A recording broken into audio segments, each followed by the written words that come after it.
Hey, what's up, everybody? It's Raul. And it's Mike. And the fuck. And then we like to welcome you back to episode 25 of the AO Smoky podcast. Here. And as you can see, we did already get through with our pregame ritual. Mm-hmm. Now, took longer than expected, but yeah. we got here. But We're the here. thing is, we had to do that because we have so much shit we need to talk about this episode. It's probably going to be one of our more longer episodes. Yeah, again, so like Slim definitely Shady get ready. Type long. And strap yourselves in because it's going to be a long one. Mm-hmm. Very long one. But get the baby oil. But to start off, we'll get to that later. Yeah, before we get into anything, as always, make sure you follow the podcast on Instagram and Twitter. Even though I have to really get better at posting on Twitter. Yeah, it's hard. But fuck Twitter. So the links for all of those, and make sure you listen to us. And here's a little fun fact for the audio, the two people that listen to the audio. Shout out to those two people who listen to the audio. Yeah, to the audio only version. I don't listen to the audio. There's actually, so you're like one half of the audience.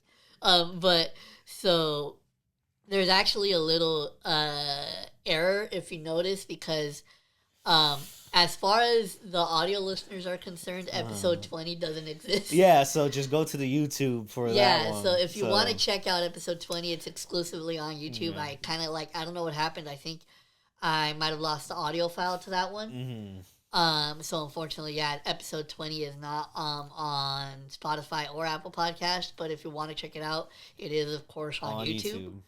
And make sure to follow us on Instagram and Twitter. You know what I mean? Links for everything is down in the description, as always. Now, before we get into it, there's a fun little story behind what we're about to talk about first.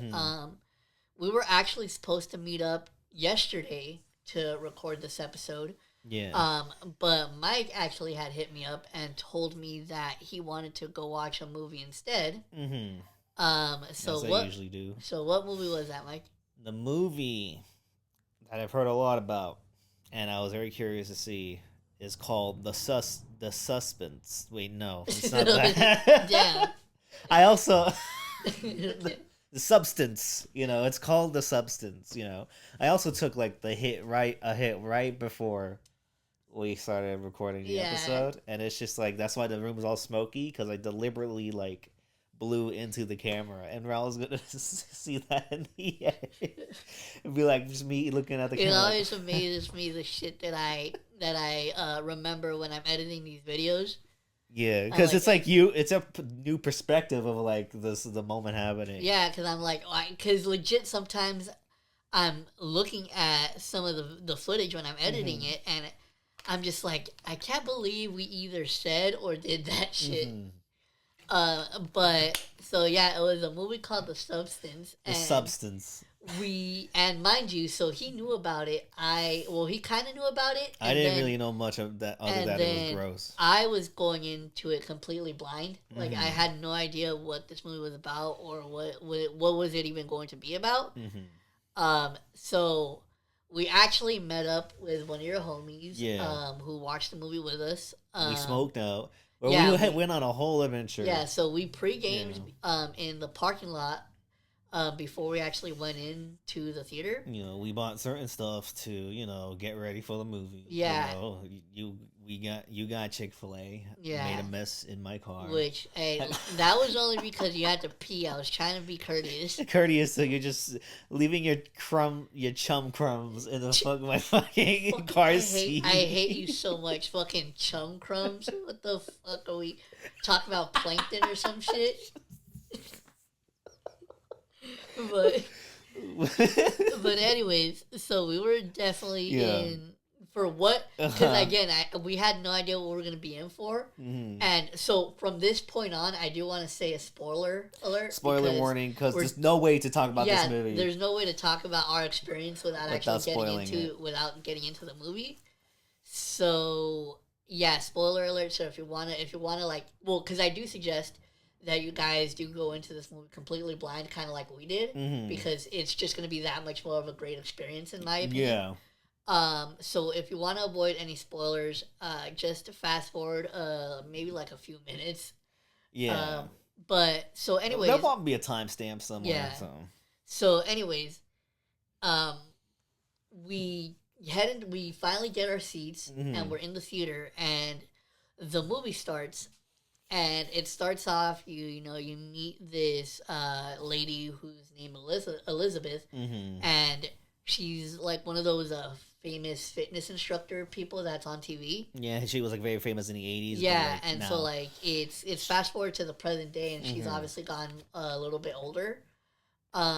And you get kind of the narrative right away, because you start to see in the first couple of minutes of the movie that it's kind of going towards the narrative that they're going to fire her because they want somebody that's obviously more young and good looking, well, quote unquote, and so it sets itself up for being a very serious type of movie, but.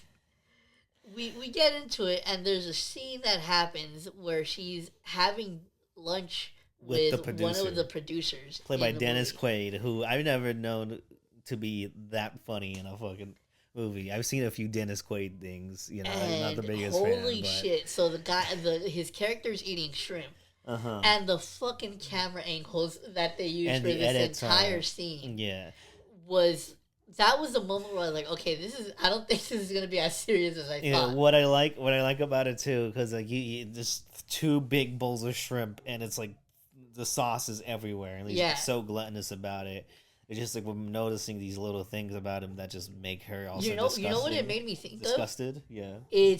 I'm pretty sure that this is what we saw is a representation of the disgust that some people get, like, from watching mukbangs, like, because I know certain people don't like it. Yeah. So I feel like this is what they see in their head whenever they see a mukbang video. Yeah, no, not only that, the edits not only are very fast and hectic and unpredictable, the sound cues are also very, like, unpredictable as well. So it'll like be cut all fast, and then all of a sudden you see like a slow mo of him wiggling like the shrimp with the wiggle sound effect going. Oh yeah, they fucking did have the fucking dude. I was like, what the fuck? Like at that point, I was okay. They're doing way too fucking much in this scene. Like they had each edit was like, what about that? Can we make that a little more wiggly? So it look like a penis, It's just like so. And then not only that, before that, where you meet the producer, so the camera angles the camera's in the bathroom. He goes to pee, but turns out like where the urinal's where the camera is. Yeah. So like he's walking towards the urinal, and like we're just up close and personal on his mouth while he's yelling. Yeah, like so it's literally like his face, like his eye is like all up in the camera, and it legit looks. The best way I can describe it to you, it looks like fucking footage from like a Ring camera. Yeah. If you ever seen like when people put their fucking face up to a Ring camera, that's exactly what it looks like. Yeah, but it's just like we're up close to it, and there's no cut. So like we're seeing his mouth like fucking shout at his phone for like at least 2 minutes. By the way, this is also a long movie. Yeah, it's a little I did not over 2 hours. know that until I recommended the movie. But anyways, so then we get that scene. And then, so the movie goes on, and there's a part where she gets into a car accident. And luckily for her, nothing, like, she doesn't sustain any, like, major injuries. Mm-hmm. But there's a weird scene with one of the nurses who, like, starts, like, fucking pinching her, like, spinal cord. Yeah, even then I was like, oh, that's a little gross. I don't like it. Yeah, and so he, like, tells her something along the lines of she's, like, a perfect candidate and all that stuff. And obviously we're kind of like, what the fuck does that mean? Mm-hmm. And then when we fast forward back to her, like, being back at her house, we see her start to contemplate the idea of maybe trying this mysterious thing out, because of course, like we mentioned earlier, it's kind of looking like this is going to be the end of her career, and she's going to be replaced, and she obviously wants to keep her life and keep her lifestyle. So she's willing to do anything, and that's when she turns to the creepy freaking thing, the card that the nurse had left her. Yeah, and goes to get.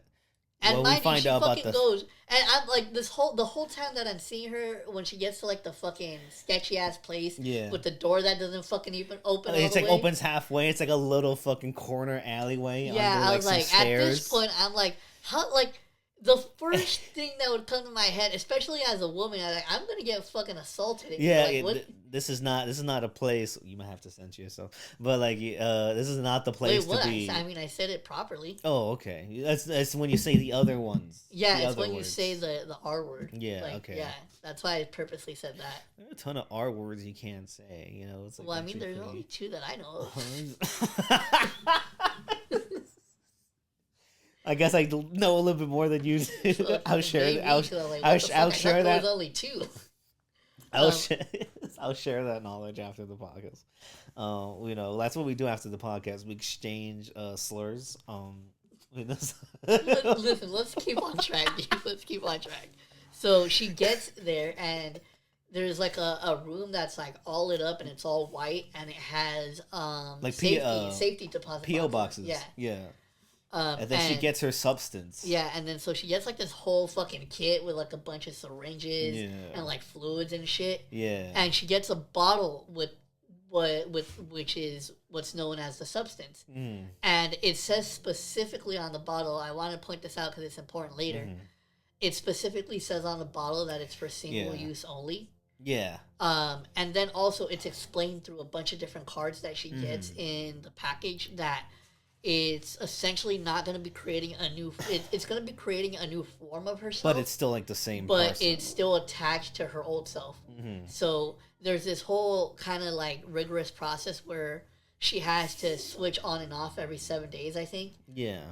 And she has to like, every time that she's the younger version of herself, she has to keep like the old version of herself like on these like IV type of fluids. Yeah, no, but it sounds complicated when we explain it. But in the movie, it actually explains it really, really well. Yeah, because the movie's like very over the top. By the way, this movie, I love how over the top this fucking movie is. Like, it's just like from the get go, from like the way it starts, it's really over the top, and then like even to the point where like the instructions of the substance are like, don't do this. You've been warned. This is the only time you'll do this, in big fucking letters. And it's just like, okay, there's a lot to get through. It is a long movie, but we're going to go as fast as we can to explain it all. And then, like, I really like the part where, like, she actually, like, puts it in and starts it. Like, oh, yeah. I'm not going to lie. I was uncomfortable with, like, the needle scenes because, of course, they do a lot of close-up shots in this movie. Yeah. So, you know, when especially like the first time that she puts the needle into her, they of course do the up-close camera shot of that. Yeah. But anyways, so she injects herself with it, and she's naked. Mind you, she's naked in her bathroom doing this, and a lot of nakedness in this movie. It's so much. There was we'll get into it in a bit, but there was an abundance of ass shots in this movie. The ass shots are hilarious. Yeah, like there's one specific one that was my favorite, but we'll get to it towards the end. Yeah. But anyways, so a few minutes pass after she takes it, and she's kind of waiting for something to happen, and then you kind of see her. The best way I can describe it, kind of looks like she's having like a seizure. Or something. Yeah, like a seizure, like a very bodily, visceral reaction. And then like one of my favorite parts of the movie, since we're going into it, is like that first time we see her perspective of the transformation. Yeah. Where it's like, first of all, the first shot of this movie we didn't even see like was someone injecting a needle into like an embryo of a yolk, and then like you just see the it just double itself, and it's like, okay, what a way to like start off. Okay, this is what happens when this happens, and then later on we see like the eye splits, like the pupils split and all that. And that was fucking crazy. Yeah, and then we go into the eye, and it's like a bunch of nerves working. It's just like a very psychedelic, very 2001: Space Odyssey type shit. Now that you remind me, that fucking eye scene was wild. Yeah, no, I was like when you go into the eye and just see like basically like the chemicals and the nerves working from like extremely cinematic. That was fucking amazing. And then like so, anyway, when she wakes up, it wakes up in the POV. Yeah, it's a POV shot, and you hear like this kind of like this slimy sound. Yeah. And she looks at her hand, and that's when you can confirm that she's like covered in like this slimy substance. Yeah. And then when she fucking turns around, you just see like her old body with a fucking like hole through her back. Yeah. And not only that, when the body starts coming out, we see it little by little, and then like you see like the back and the elbow come out the back and shit. Yeah. You know, which was fucking crazy. I know, and it was such a long scene when she starts sewing her back. It was it was like 5 fucking minutes of her just like for putting the needles through the flesh. Sorry about the dog, but you know it is what it is. You know, this is our neighborhood. This is our home. You know, it's just like this is our culture. We are culture. So anyways, after she finally stands up from it's still a POV shot as she's doing this, and the mirror. This was another like little cinematic touch that I enjoyed. When she finally gets up, like, to the sink of her bathroom, and she's, like, standing up, and it's still the POV shot, and we see the first shot of her, like, through the mirror, but the thing is, the mirror's, like, all fogged up.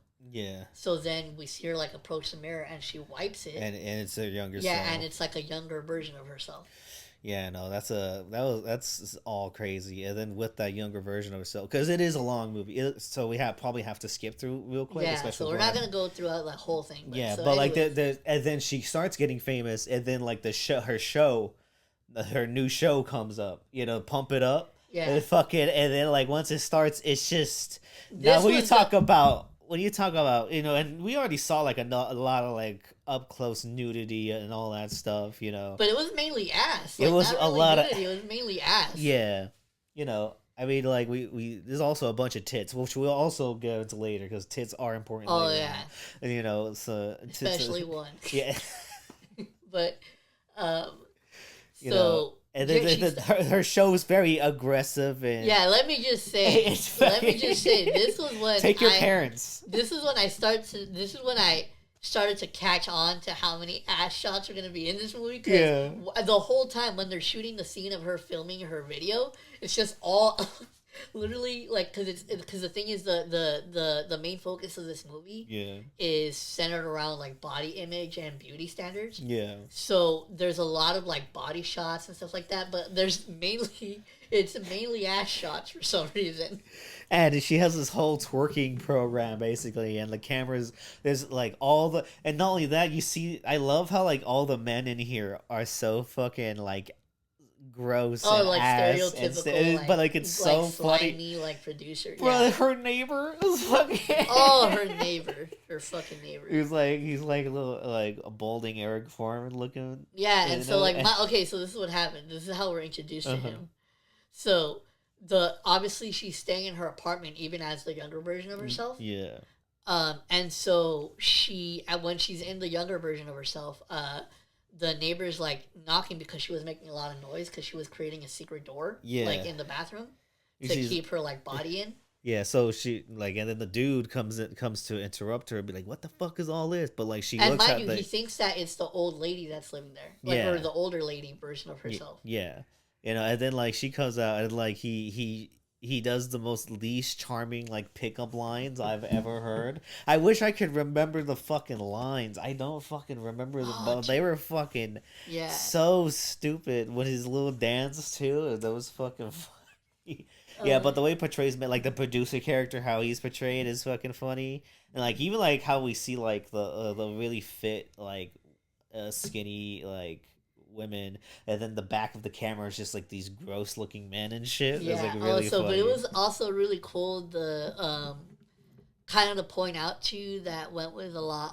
It went along with the point of the movie. When we met the neighbor. Yeah. It was funny because you saw like the juxtaposition because when he gets there and he's knocking on the door, he's obviously pissed off because he thinks it's the older lady that's doing this. But when he sees that it's a young, like, hot girl, he, like, immediately changes his tone. Yeah, no, it really speaks on, like, it's very, and by the way, this movie is, like, directed by, like a French woman, so, first of all, very French movie, so it's just, like, it's very... yeah, now that you said that, I can see it. Yeah, it's super extreme French, like, there's a lot of French horror movies that are very, very similar to this. So it's just like very crazy, but like you can tell it's coming from like a very like, personal place of like having to go through all these standards. But also, like, I want to also skip the neighbor. Oh, we missed the Fred, for the homeroom classmate, the one. Oh, okay. So there was okay. Wait. But now that we get to that, I want to point something out. So here's the thing. I don't go to watch movies in theaters nearly as much as Michael. Mm-hmm. I mainly, I prefer to watch them at home. But I'm not gonna lie, it is, especially I have been. You know what it is? I feel like ever since post pandemic, I feel like I've had a new appreciation for actually going to see a movie in the theater. Yeah. But here's the thing, something that something that it made me realize yesterday when we went to go watch it is just how much the type of crowd that you get at a movie can affect the way that you can affect your viewing experience. Because for better and for worse. Yeah, so because when you get like a crowd that's like cool as fuck and like really into the movie the way you are, it's, I guarantee you, even if the movie sucks, it's gonna be that much of a better experience. Yeah. And this specific scene was the perfect example of that, because there's a scene where she's walking as an older lady version of herself. And she meets like an old classmate. Yeah, she bumps into like an old classmate, and he tries to ask her out for drinks. And he writes his number down on a fucking one of his like medical record things. And he's like, "Don't look at my cholesterol level. Sorry, they're terrible."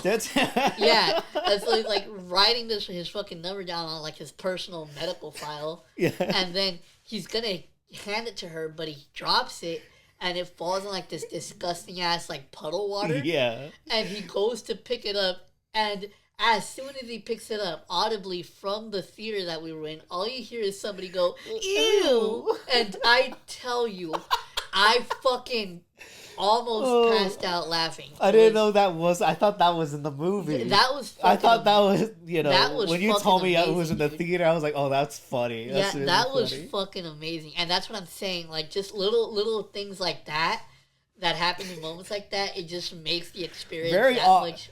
As the movie went on, the audience became very audible. I'm gonna skip a lot of scenes, but like there's when she turned into, because her younger self starts getting a lot of her older self life juices just to keep so she going. Basically starts just kind of to do a little rundown. So that she starts aging a lot faster. Yeah, she starts aging because the younger version of herself wants to obviously live her life out more like that. Yeah, and the process, she's obviously not abiding by the rules of the process. Yeah. So it starts to rapidly age the older version of herself to the point where it goes from her looking like a regular old lady to like her literally looking like a hunchback old lady, like that's bald. And the reveal of that, it was insane, because it took like a lot of stuff. Because at first it's her younger self, it's just like and then like she was with the dude, and then. By the way, the men are fucking funny in here. Even like the ones that they're fucking, and then it's just like, I gotta get to that scene too. But like, anyways, when the reveal of like of the older lady and how she looks is so like, they do like tons of like corner shots of like different parts of her body, but then it just like cuts to the dude. He's like, "Hey, what the fuck? Are we gonna fuck?" By the way, that's how they talk. Wait, in the bathroom? In the bathroom. Oh, wait, oh my god, no, wait, okay, so there's a scene where she she has to go back to the older version of herself, but she went into the bathroom because she was in bed with this dude. Yeah. And she goes into the bathroom as the younger version of herself, so he's obviously expecting the younger version of herself to be in the bathroom. Yeah. But she locks the door because she's obviously like this old, like, and the reveal, and also the ass shot. Yeah. There's her ass shot of the old granny version of this lady that's all fucked up, and it's just like, that's like, it's so like, I like how the movie's so self-aware of like, we're just gonna use these ass shots. Yeah, dude, dude, did you notice? And the thing is, this one was so fucking unnecessary that this is when I knew that they were just having fun with it at this point. Because I was like, there was no fucking need for that. Because remember the scene where the boyfriend, because the boyfriend's naked. Oh yeah, there's just a random like 2-second shot of his ass. Yeah. For no reason, as he's standing in front of the door. Like he was like, "Oh, what?" And then he's like, "What the fuck?" And then he starts running, gets his stuff. Like we see the ass jiggle as he runs. Ass running. Like I was like, "What the fuck, man?" and then that shit's dope. And then and then like it's gross to look at her. And then like I'm gonna skip to like first of all, there's a scene where she's trying to fuck another person, but like there is like a certain ass where like the younger self is on this dude, and then like the ass shot is right there, like it's all up in the ass, like a fish shot. Yeah, and then like you see his hands come around the ass that. Oh yeah. And like I was like, what the shit? I was like, oh my god, how many takes was that? Like, imagine she's like, okay, well, you put the hand up her booty like that. Just make sure it goes slower like that. Yeah, and it's like I can't imagine just filming all this. Like, both with like the effects in here and like what the characters go through. It's like a fucking crazy movie. And then we find out that, and then later on, the younger self does kill the older version of herself for trying to like kill the younger self. Speaking of that, there's a fight scene that ensues. Yeah. And there was one specific scene. I really like how she beats the shit out of her in the mirror, too. Yeah. That was freaking fun. Yeah, I was like, what in the fuck is this? So she's standing on the stairs, mind you. So they're on the stairs, like, let's say the stairs are right here. Yeah. Then she has, like, this glass table in the middle of her living room, like, right here. Yeah.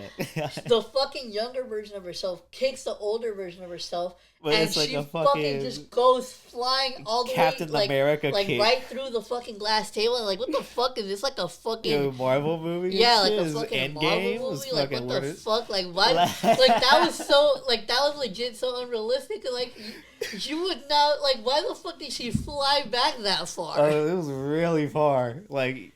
But I like that though. That's what makes this movie like so over the top and good. Like especially like sometimes with shit like that comes out of nowhere in this movie too is so great. But then like she like kicks and basically kills the older version of herself, and then but what she also realizes too late is like her older self also has an effect on her younger self too, and how she transforms. There's a scene earlier where she's at a rehearsal in the Pump It Up sessions, and when she does like a bend down, a bone comes out real quick and comes back in. And this is a very self-aware, very fucking funny moment too, because then they're like, wait, we're being told to rewind that. All right, everybody gather around so we can watch, see? And then they keep replaying it. And they're literally doing it frame by frame. It's like frame by frame, all fast. So it's literally just a close-up of her ass. And everybody's watching. And then going through all the frames. No, it's like going fast forward in slow-mo too. Oh wait, but then the fucking reveal of what it was because she like starts pushing it up from like her ass, and she pushes it all the way up through her fucking stomach and puts it all the way up into her belly button. Yeah. And then she just fucking digs in her fucking belly button. Yeah. And it takes out a fucking chicken leg. I'm like, what the fuck? Dude, when she pulled out a fucking chicken leg, I was like, what the fuck, man? No, this movie is fucking amazing. And then she kills her, and he's like, okay, I'm gonna do this New Year's Eve live on in front of an audience. But then that's when that younger version of herself she starts decaying a lot. But at first she loses her. She goes to the bathroom. And she like starts pulling out her teeth. Yeah, no, and that was fucking crazy. Those shots and all that stuff. And then she starts running to the elevator. But when she presses on the fucking elevator, her fucking fingernails start fucking falling off and shit. I was like, oh, okay, yeah. And then as they're falling off, her fucking ear collapses. Her ear just fucking comes Yeah, off. No, that was fucking crazy. That was so yeah, and then she goes back to her thing. She goes back to her house because she's decaying and all that. And then she gets what little activator she wasn't supposed to keep to begin with. The bottle that said single use from the first time that she did it. And she uses it again, and then that shot of the eye where it's like a bunch of them coming out. That was fucking sick. That was fucking amazing. And then turns out she turns into a big fucking disgusting blob monster thing that has teeth on her and has 4 tits stacked on each other. Yeah, then the fucking her open mouth she has 2 faces. Yeah, it's the one at the back of the face on the back is fucking so dope. The effects on here are so good. But then she goes there in disguise. Oh yeah, she wait. So she has a poster of herself or a picture that she had framed. Yeah. And she like there's different points also. I'm pretty sure that was like a symbolism for something. Yeah. Because there's like when she becomes the younger version of herself, she like gets rid of it. But then when she sees what's starting to happen, she like puts it back. Yeah. And then she fucking breaks it. She cuts out like her face from that picture, and she fucking glues it onto herself as like the monster thing. Yeah. And she walks back, and mind you, that's a really good use of that item too. I really like that too, where it's like she didn't like she hated looking at it, but now like she's like wishing to go back to that. Yeah, you know, and I really like that. So she walks back in. She's like walking through the halls of the thing, like to do the fucking New Year's Eve thing. Yeah. And she's still a fucking monster thingy. She just has a fucking thing, like, literally just covering her face. Yeah, no one notices at all. Yeah, but, like, nobody notices, and which obviously I think is, like, an artistic choice to symbolize the point of the movie. Yeah. But, so that happens, and then she finally gets on the stage, and she tries to speak. You know, and, like, she has a really hard time talking because she's a fucking disgusting monster. And speaking of that, when, like, the mask falls and it shows, like, and the audience sees what she became, they all start yelling, "Monster! Monster!" And then you get these zoom-ins on the audiences of them screaming, and there's like a certain like extra that like screams so over the top. Yeah. It was really fucking funny. And then, if that wasn't bad enough, we see her. We see them trying to kill her, but she wait. There's I think it was before that when she starts coughing something up. Oh yeah, one of her mouths. By the way, one of her mouths, like on like one of her bigger parts of their body, literally vomits out a tit. Yeah, like, literally vomits out like a fucking. Like, I remember when I was looking at it, like, is that a fucking nipple? Is that a fucking? And then like, is that a motherfucking areola? And I was. And it just, mind you, she kind of like, it just fucking comes out, it just plops out. Yeah, plops out. You see like the string of it too. It's like, I'm like, okay, that's fucking gross. And then like they like beheaded her, but like she grows fucking more limbs and shit. Yeah, and then they cut off her arm, but then like her fucking arm starts spraying. It just turns into a fucking blood cannon. Like, blood all over the audience. And like, not only that, you can talk about your favorite ass shot in the movie. Yeah, okay, so, mind you, like I said, their fucking arms like a blood cannon, and it's just spraying blood everywhere. Blood. And then she fucking... And then, so everybody's obviously panicking and trying to get out of there, right? And tell me why there was a quick, like, another quick, like, 2-second shot of an ass, like, standing perfectly still, like, all, like, you can tell that they were posing. Yeah. And they fucking, it just splatters blood on the ass. Oh my god. Like, that was a symbolism for something, because I was like, it's like the pain and the bloodshed and I was beauty. like, other than that, there's no fucking reason why I say you should put that in there, because it doesn't match up to what the fuck is going on. I think it matches perfectly to what's perfect. That's like if you'd be like, oh, look, everybody's running. Let me just pose. With this perfectly aligned blood ass shot, which I think is very well composed. One of my favorite shots of the year, honestly. Like, fucking, and then like there's another shot that me and the homie fucking laughed. So it was like a 2-second shot of like there was a little girl waiting to see like her idol there and shit, and she's crying covered in blood, and then the blood just starts spraying her again. Oh yeah. He was like, ugh, and then it's just like this shot, and I was fucking. Oh my god! Okay, this wait. shit So was hilarious. So, again, kind of go back to like the type of audience that you get in your theater will really determine the experience, and also something that I noticed, is how much the audience actually shifted towards the end of this movie from what they were in the beginning. Because mind you, in the beginning, me, you, and your homie were the ones that were cracking up at all these scenes, and mind you, like at first. I didn't really hear, like, any chuckles or anything from, like, the people that were sitting on the other side of me. Mm-hmm. And so that's why I low-key kind of felt bad for laughing in the beginning, because I felt like they were gonna, like, they probably thought that it was a more serious movie. Yeah.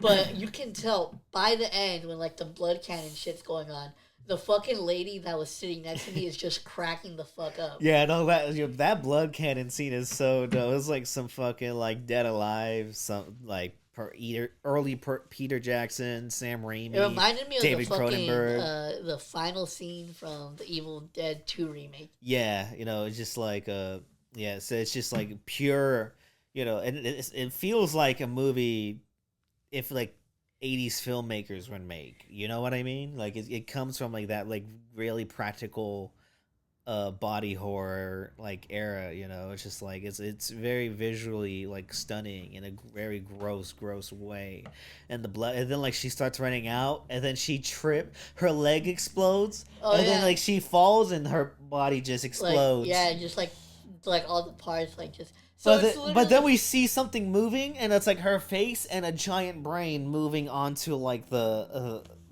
star, like the one of her Hollywood star and shit. Is a fucking that. I also heard a lot of laughs of that, like the brain moving and all that stuff. Yeah, so that was basically like the symbolism towards the end, and so I think all in all. This is a very fucking enjoyable movie, especially really fucking fun. Like for us not knowing what exactly we're gonna get into. Yeah. So we would highly recommend you go watch it. And again, if you didn't listen to any of this, go into it blind.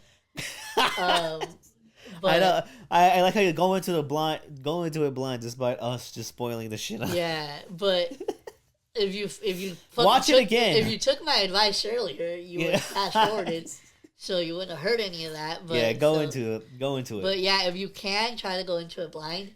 But definitely also follow us on Letterboxd because I already have my review of it posted.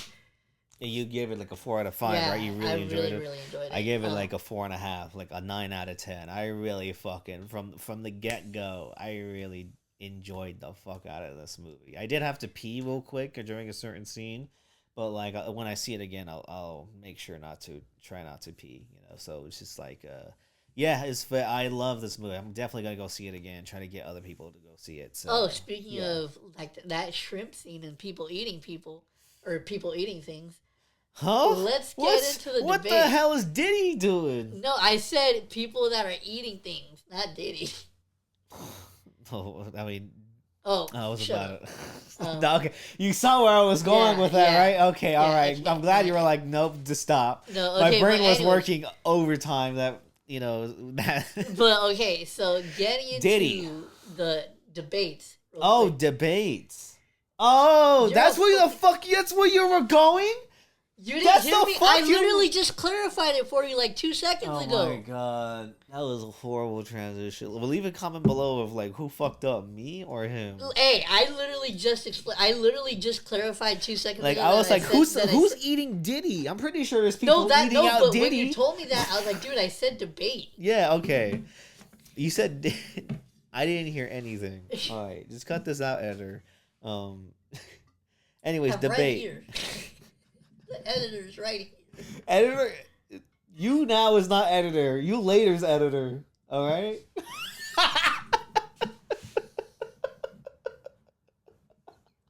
You son of a bitch. That was the closest you've ever fucking made me come to a fucking spit take, dude. Holy fuck. I was fighting not to do it, dude. Holy shit. That was great. Oh, that's what you get. Oh, I wish you did. You just fucking buy new equipment. But anyways. The debates. Trump and Harris. So we're not gonna go through the whole thing. No. But he's been saying a lot of things. But listen, I don't like. I'm pretty sure you just watched like highlights of it. Yeah. I actually sat down and watched the whole fucking thing. Because I was low key actually really looking forward to it. Because you don't take it seriously. Yeah, I don't. This is like pure entertainment for me. Yeah. But it's fucked up, but it is what it is. And let me tell you, Trump, even though he did kind of get fucked up in this debate, in my opinion, he did have some moments where he said probably some of the funniest fucking shit I think I've ever heard on a fucking presidential election stage, dude. Yeah. Hands down, like, he's a really funny man. Definitely. He's as far just as like America, a genocidal piece of shit, but he's really funny. As far as America goes, as far as like American presidents, yeah, hands down, probably one of the fucking funniest. And I hate to say that, but it's fucking true. Yeah, most presidents were slave owners, so it's just so fucking this motherfucker. And the thing too is like, I legit don't know how people can exist and still say that Trump isn't racist. Because it's very fucking apparent that he's really... It really shined through for me in this debate. It's Hitler-esque. Because, you know? when whatever topic they were talking about, like whatever question they asked, whenever he didn't either A, want to answer the question, or B, didn't have a specific answer for the question, he would always fucking fall back on immigration. Yeah. And so that was like his main fucking talking point. It's like, dude, come on, you cannot fucking look at this dude and say that he's not racist. Yeah, you know, like that's why his fans love him. Like 75% of the fans are like, I like him because he's racist, and the other 25% are actually like, I like his policies, but the other 75% is like, nah. But so, anyways, but I brought that up to say that I don't even remember what specifically they were talking about. I think it actually might have been the topic of immigration. Yeah. Either that or he just fucking switched it to that. Yeah. But there was a point where he literally said on national TV, on a debate stage, he said that immigrants, Haitians specifically, in Ohio, were stealing people's cats and dogs and eating them. Yeah. Bro, I can't tell you, because I saw it live. So when I fucking heard him say that, I fucking almost died laughing, dude. Because I'm like, what the fuck? But then it gets better because the fucking the moderator was like, I haven't heard any reports of that. And so Trump's like, oh no, like I heard the people on TV said. And I was like, this motherfucker literally believing his own news. He literally said, I got it from somebody. I got it from someone else. And but the best part is like and mind you, I will say that I am pretty sure that the guy who was the moderator for this event, you can tell that he doesn't like Trump. It was kind of obvious. Yeah. Because like towards the end of that, he comes back and he's like, oh, just to clarify, I just spoke with like the mayor of like Ohio, and there's no such reports. And fucking Trump's like, it might not be, but people, I've seen them. People, I've seen. Oh man, we're fucked. Oh, yeah. People still, you know, whether you like Kamala or not. That being said, Trump is a little off his rocks. And then wait, but Kamala's then just a bitch. Another good fucking Trump zinger was when he was like, oh no, when he was like. He's like, do you have any plans? It was when he was like, I think they were talking about the economy, right? Yeah. Or like inflation and everything. Because inflation is fucking horrible right now. It's so bad. But so he bad. was like, he was talking and he was again, like, unlike, because I think pretty sure they asked him multiple times, like, what specifically his plan was, like, to fix the economy, and he has yet to give like a straight answer. Yeah. He's just like, oh, like we're thinking of it, and we have ideas. That's literally what he said. Like, yeah, I know. The moderator was like, do you have any plan? And then he's like, I have concepts of a plan. Yeah. Like, concepts of a plan? You know what that means? You don't have a fucking plan. And so, but he obviously, since he couldn't answer that question directly, he then fell back on like attacking Kamala and her like plans. Yeah. But like towards the end of his little rant, he's like, yeah, like, so if she's in the office, like, it's like, America is gonna become Venezuela on steroids. And I was like, what the fuck is this dude saying, dude? The other one. No, you missed the one where it was like immigrants are crossing the border. Illegal aliens are going to get like sex changes. Yeah, sex changes, trans surgeries. Oh, the fucking. And I'm like, what? Like, did you see the one with Roger from? Oh yeah. So a bunch of pictures of Roger. Bro, Roger is really fucking funny. I gotta watch American Dad. I haven't watched American Dad in a long ass fucking time. But anyway, so there was that one, and then, but I will say that Trump did say another thing that I legit thought was fucking funny.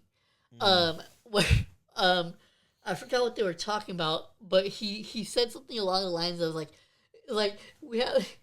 He legit said this on fucking TV, dude. He's like, we have a president that doesn't even know if he's alive, and I was like, I mean, he's not wrong. He's really not wrong. That was like one of the only true statements he said on that thing. Speaking of like, I think we should transition this. Speaking of like big fucking shit happening, fucking let's talk about. What do you want to talk about?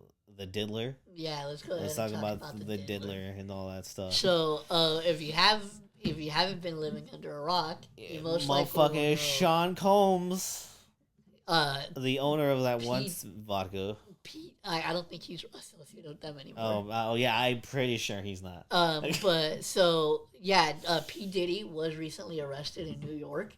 Yeah. And is currently being held without bail. You know, he tried buying it for $50 million. Yeah, which is like that's fucking crazy just to say that you just have that on hand. I know. He's like, that's like chump change. But so yeah, so there still hasn't been like an official like a trial yet. Yeah. So there's still a lot of stuff that we don't know. So this is very fresh, but I guess kind of the only thing that I really want to talk about mainly with this topic is. Because here's the thing. While I do know certain things about Diddy, he's not somebody that I grew up following. And I think a lot of that has to do with the fact that he wasn't like an actual artist like that. Yeah, he was just like a producer, like an executive. So I didn't really follow him like that. Like the only thing that I know Diddy is of course like all the stories that people have about him and also all the crimes he's committed. The murder of Biggie Smalls and Tupac. No, what I'm saying that like that's what I meant by stories. Yeah, like I know the. No, he did them. He did them. Okay. He did them. I believe he did it. All right. You know? Well, no, I'm just saying. That's just the stories that we've heard, and that's what I know. Like nothing. Like it's it's crazy how like he's not somebody that I follow. Is essentially what I'm trying to say. Yeah, it's crazy, and I was gonna add on to that. It's crazy how like he made such a mark without really like doing like. Very musical, artistic shit. Like it was just like very business savvy, you know. And it's just like even with all this shit, like all the stories happening, it really wasn't until really recently where he really was like getting investigated and taken down and all that. It's like really crazy and really fucked up how like that environment is and how how crazy it can be. This is like, and there's been rumors a lot about the Diddy parties throughout the years. You know what I mean? Yeah. But now they're the fact that they're officially called freak offs. That's fucking insane. That's like I'm like, bro. Okay, I think we need to stop using freaky for a bit because I don't like Sean Diddy Combs killed freaky for me because people are like, oh, he's a freak. No, he's a weirdo.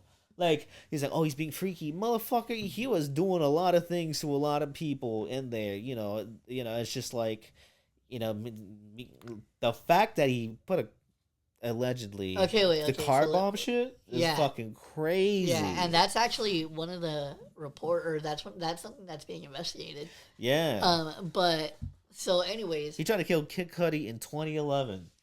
Imagine we lost no, man, that's insane. That's insane.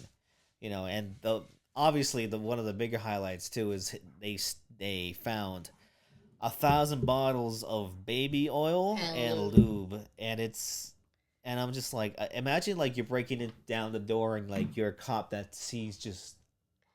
I guarantee you that's like the last fucking thing you're expecting to find. Like my God.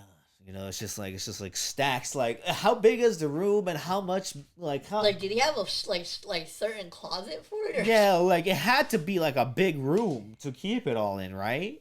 Because that's 1,000. That's 1,000 bottles, dude. Imagine walking into like a walk-in closet full with nothing but baby oil and fucking lube. You have to fill the garage we're filming in right now, and I don't think that'll be like enough room. Like, what the like? It's fucking crazy. And shit's getting started, Yeah. When Kendrick talked about watching the party die and then this happening, it's just I guess it was fate. 2024 really is like one of the craziest years for hip hop. Like the beef is like anything, like just the fact that a major hip hop figure like this is being like investigated for all this crazy shit is like kind of mind blowing. Just this year alone. Yeah. So real quick, the only like before I get into the main question that I was gonna ask you, the only other thing that I will say, the one person in this whole thing right now that I do feel really bad for is Meek Mill. And the reason for that is there was an alleged audio clip that was posted to Twitter by somebody who's claiming to be a former bodyguard of P. Diddy, where he claims that he captured this audio from one of Diddy's parties where Diddy allegedly spiked Meek Mill's drink. And then proceeded to essentially, do some, have some activities with him in a room, and that's when the bodyguard decided to put his phone up to it, and it's just an audio recording of stuff happening. I'll just leave it at that. Yeah, no, very disturbing. And unfortunately for me, I did hear it because I came across it on Twitter. Yeah, no, I haven't heard it. And yeah, it definitely does sound like things were happening, but again, alleged. This tape still hasn't been confirmed, so we don't even know if that is Meek Mill at all. Yeah, but we know Meek Mill's been through a lot. But here's the thing, though. Even with it not being confirmed, that's not going to stop the fucking internet. Yeah. And internet believes a lot of things. And I got to say, dude, as somebody that actually follows Meek Mill on Twitter, it's been a rough few fucking days for him, man. Yeah. Because he also keeps tweeting, too. And yeah, well, that's the one thing that I will say is, like, Meek, at especially at this time, really needs to stay the fuck off social media, like, completely.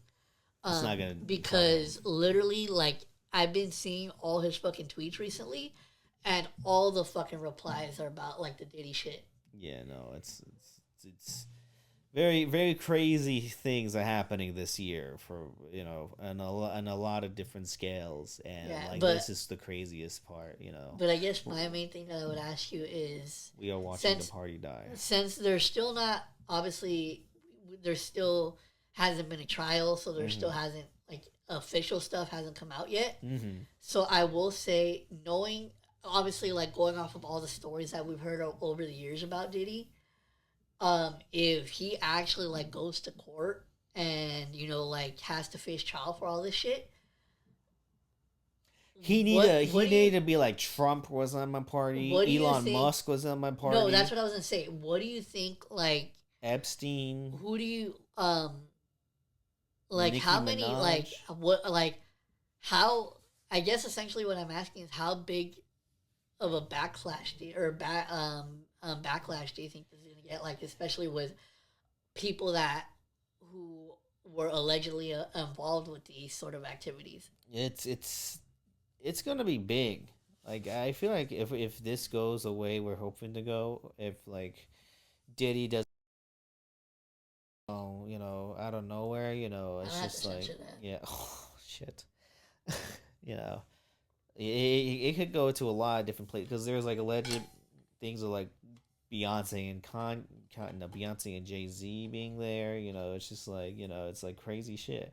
Hollywood's a messed up world, so, like, I always start with the music industry is, like, a messed up world, so, like, it'll be huge. Let's just hope, like things actually do get solved, But I think we should end this off with just talking about real quick as we Kendrick Lamar's watching the party. As big as the what though? Huh? As big as the what though? Oh yeah. Because Drake's gonna do the FIFA. But we haven't even mentioned it. FIFA. So let's break that down real quick. So it was recently announced that Kendrick Lamar will be headlining this year's halftime show at the Super Bowl. Yeah, next year. Oh, well, this season. Fair. But basically, the most fucking ironic thing that happened, because of course, if you remember, in the song with J. Cole and Drake, that basically kind of essentially, like, kickstarted this whole, like, fucking domino effect of events that would happen. Drake has a line in there where he's like, as big as the what, and then he's like, as big as the Super Bowl, and Kendrick literally is going to be headlining the Super Bowl. Yeah. And just I'm very excited. But also there's been so unexpected and honestly kind of like depraved backlash towards Okay, Kendrick. wait. So let's get into it. So the reason why Kendrick is getting all this hate is because, for those of you who don't know, the Super Bowl next year is going to be held in Louisiana, and of course, and most of you know, Lil Wayne is from Louisiana. And so a lot of people, I guess, kind of just assumed that because Lil Wayne is such a big artist and he is from Louisiana, that he would be the one that would get the Super Bowl. But here's the thing. I'm going to give my quick 2 cents on it and then you can go. So, honestly, as far, and like the thing too is like, even though you can have your feel, you can feel however you want to feel about it because you're entitled to that, but you can't deny that picking Kendrick over Lil Wayne, especially at this point in their careers, is just it's smart business at the end of the day because not only he's a better performer, it's just that's the main thing, but also the thing is like you can't look at this like from an optics perspective and see the summer especially that Kendrick has been having. Mm-hmm. You would be a fool, honestly, not to capitalize on that type of momentum. A darn fool. So it just makes business sense is really what it comes down to. Yeah. But I will say that when it was all just like all the fans kind of being in an uproar, I was kind of like, you know what, whatever. That's just stupid people on Twitter that want to be upset about something. Yeah. But when I actually saw that Lil Wayne came out with a video where he basically talked about how he was disappointed and he was heartbroken that he didn't get the halftime show. I was honestly, for somebody who I consider to be one of my favorite rappers, I can honestly say I was very disappointed watching that video because I was like, come on, bro. Like, yeah, not only that, like, he's just, but at least in the video, he's like, I think I just bigged myself up when I really didn't need to and I lost an opportunity. But I'm like, yeah, but like, and people are making such a big deal about like the hometown thing. Like, motherfuckers, like, none of like most of the Super Bowl artists that perform at the shout out to Den and Hip Hop because they actually pointed this out when they talked about it on, I think, is the mic still on? Yeah. Like a few years ago when the fucking Super Bowl was in Atlanta, they fucking had a Maroon 5 perform. Yeah. So, I mean, like, where was the outrage then? Out of all, like, the bands that perform in fucking Atlanta, Maroon fucking 5, like, come on, like, this shit, like, sometimes just doesn't happen, and it's like Kendrick's really big right now. He just wanna beef, and he's like at the top of his fucking game when it comes to being a performer, from the Mr. Morale tour to the recent Pop-Out show. He could give a fucking show. And not only that, it's like the second time someone's ever done like a Super Bowl halftime show. Oh yeah, even though he was like not like the headliner, he still did it with like Dr. Dre, Snoop Dogg, and Eminem and 50. It's just like, like we've seen what he can do, as an artist, and he's gonna kill it. And also, not only that, PG Lane themselves are gonna do like the creative everything for the show. Like, they're gonna come up with like the idea and what's gonna happen in that. So they're like the main creative team. So I'm very excited about this. So speaking of speaking of the performance, this is another thing that people have kind of been debating ever since it was announced. Yeah. Do you think that he will actually perform Not Like Us? Because here's the thing. As easy as you would want to say yes, because obviously it makes sense, because it's like the biggest song of the summer. Uh-huh. You would imagine that on a stage, especially like with the NFL and shit. Yeah, would that have so many sponsors up the ass? Yeah, like, do you think that's actually a song that... Now, I will say that because I'm pretty sure if he could, he absolutely would. But do you think it's a song that they're gonna allow him to perform? Yeah, that is a little. It's either that or he has to drop new music, before the thing starts. So it's just like. It's like, okay, if I can't perform this new shit, if I can't perform Not Like Us, I have to make new shit to bang to, Like, we just saw the Pop-Out show, and, like, he did play his big hits on there, but, like, it's like, give us other hits or, like, give us new music so you could hit us with, you know what I mean? And I'm not gonna lie, it needs to be bangers. It needs to be fucking bangers. It needs to pop. Even if he's not allowed to perform Not Like Us, I hope that he can at least do Euphoria.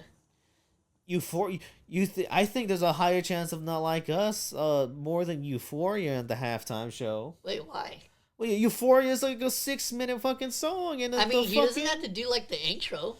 No, but Euphoria is like it's like a 15-20 minute show. It's gonna take up like a good chunk. He's not gonna like do like a very. Well, I mean, he can do it towards the end.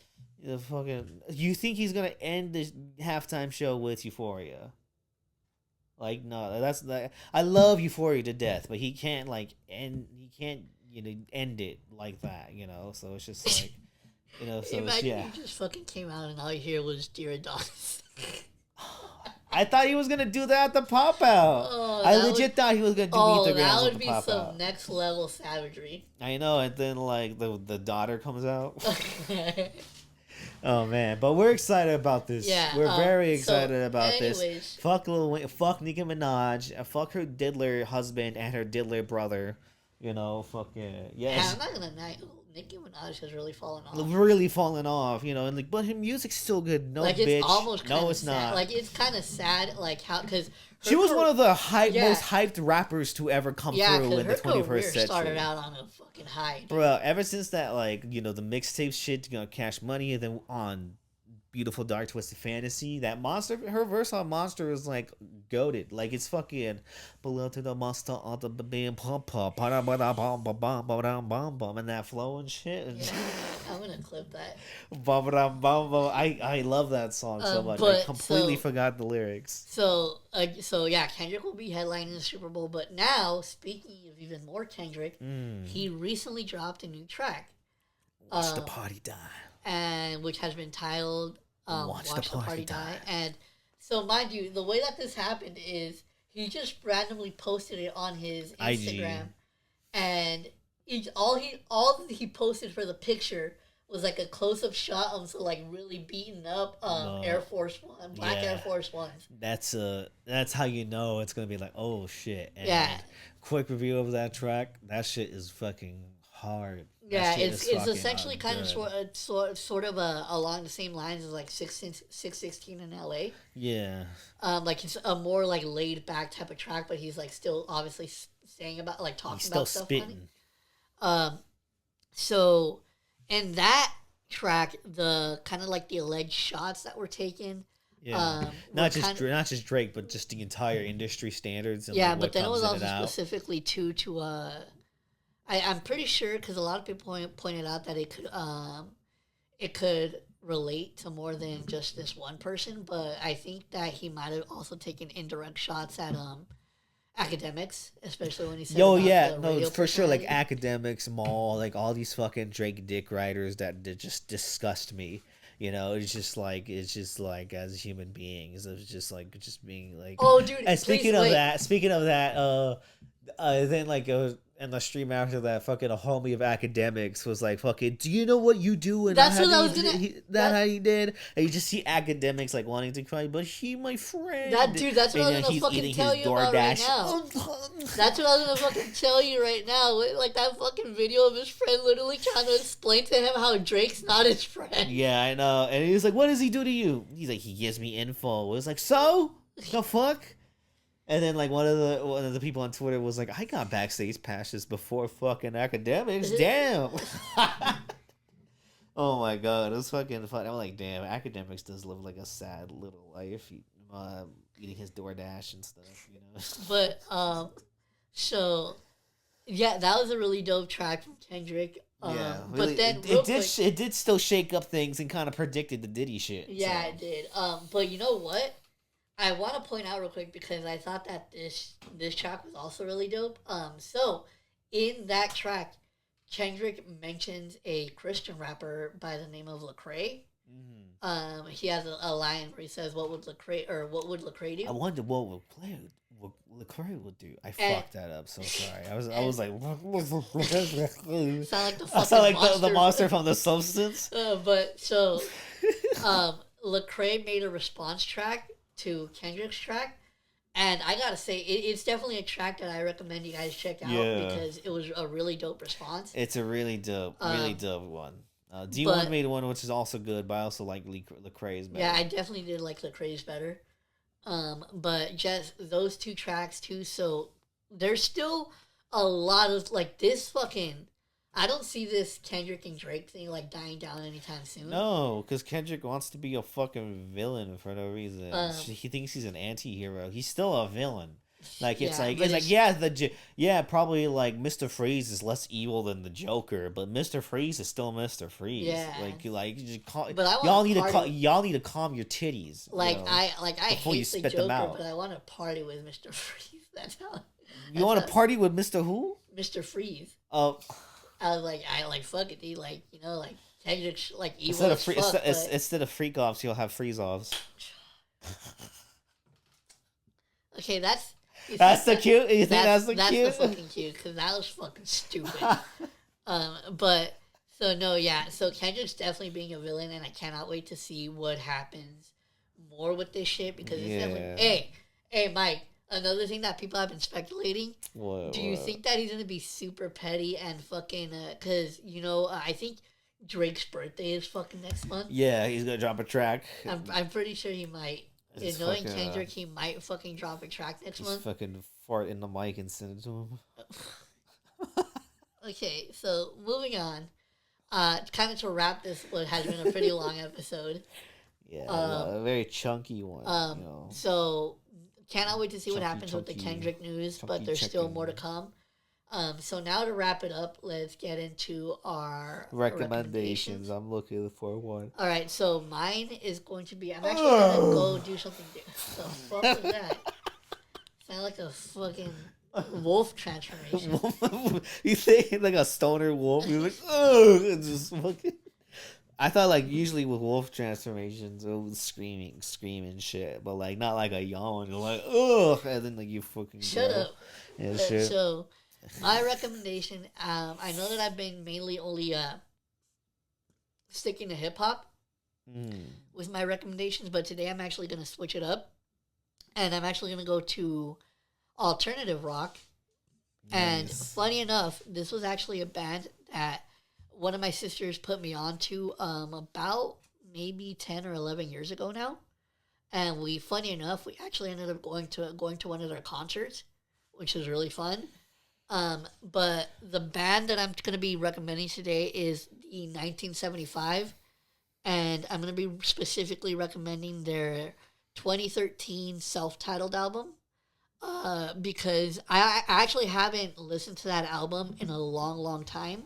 Mm-hmm. But I recently decided to go back and check it out, and I actually forgot how much I fucking love that album. It's fucking amazing. There's so many fucking good songs on there. Yeah. So that's gonna be my recommendation is the self-titled 2013 album from the band the 1975. Nice. All right.